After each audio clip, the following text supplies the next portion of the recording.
anak-anakku sekalian yang ada di seluruh Nusantara. Bagaimanakah kabar kalian semua?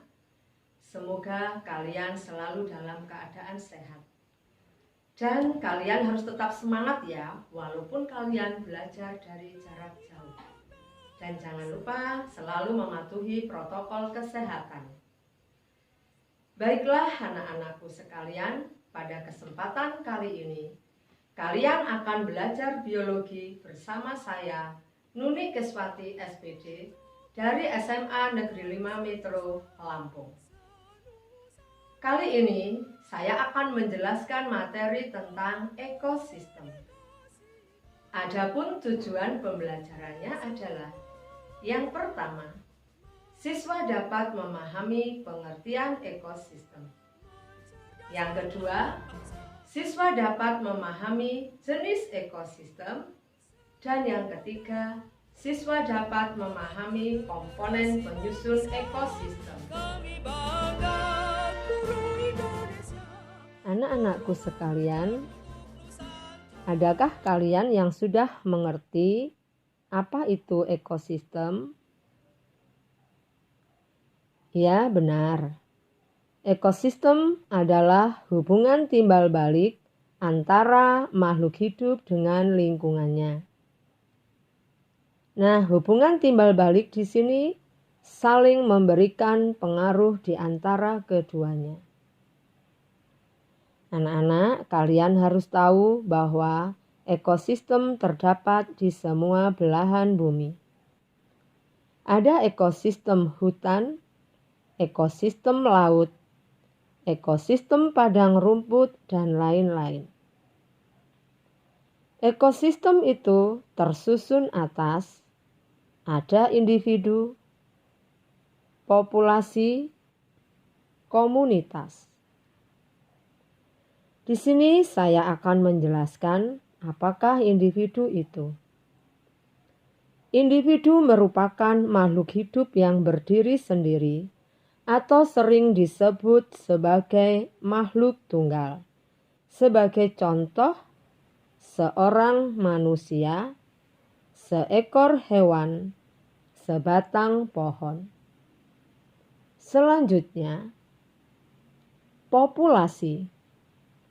Populasi adalah sekelompok makhluk hidup yang sejenis, yang hidup di suatu wilayah yang sama dan dalam kurun waktu yang sama pula. Sebagai contoh, di suatu lahan dengan ukuran 200 meter persegi terdapat 500 batang jagung, 50 ekor tikus, 100 ekor belalang. Selanjutnya, apakah komunitas itu? Komunitas merupakan seluruh populasi yang menempati daerah yang sama. Sebagai contoh, dalam suatu komunitas kebun terdapat berbagai populasi, misalnya populasi mangga, populasi semut, populasi rumput, populasi belalang.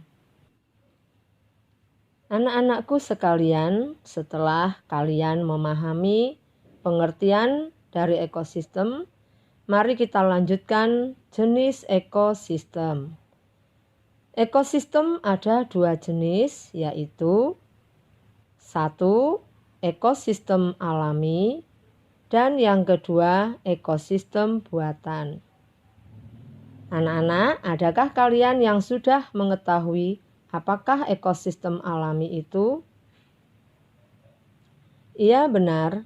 Ekosistem alami adalah ekosistem yang sudah ada di alam, atau jenis ekosistem yang terbentuk dengan sendirinya tanpa campur tangan manusia.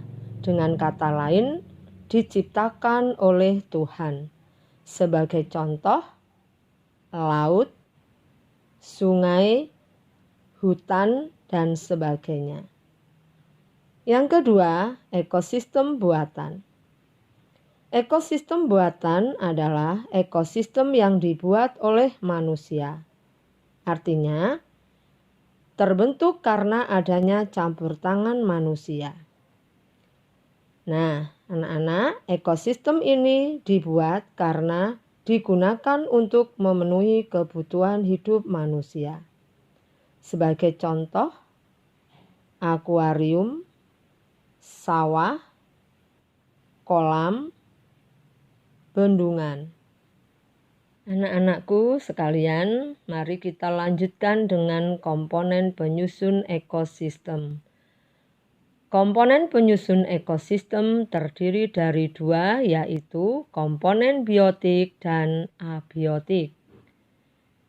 Komponen biotik merupakan semua makhluk hidup yang terdapat dalam sebuah ekosistem, meliputi tumbuhan, hewan, maupun mikroorganisme. Nah, anak-anak sekalian, komponen biotik dalam suatu ekosistem memiliki peranannya masing-masing. Ada yang berperan sebagai produsen, yaitu organisme yang dapat membuat makanan sendiri melalui fotosintesis. Sebagai contoh adalah tumbuhan hijau, seperti rumput, padi, dan lain-lain. Yang kedua, konsumen. Konsumen merupakan organisme yang tidak dapat menghasilkan makanan sendiri, sehingga harus bergantung kepada makhluk hidup atau makhluk yang lain.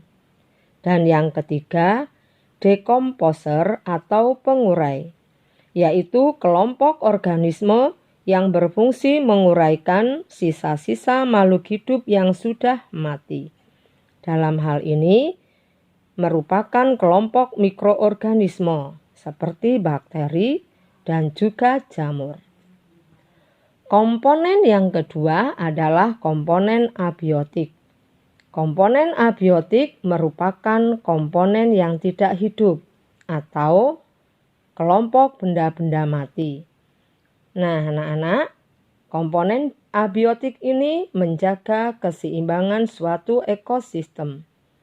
Contohnya, air, suhu, cahaya matahari, udara, bebatuan, tanah, dan kelembapan. Demikianlah anak-anakku yang ada di seluruh Nusantara, pembahasan materi tentang ekosistem. Semoga dapat bermanfaat bagi kalian semua. Salam sehat selalu. Sampai jumpa di lain kesempatan.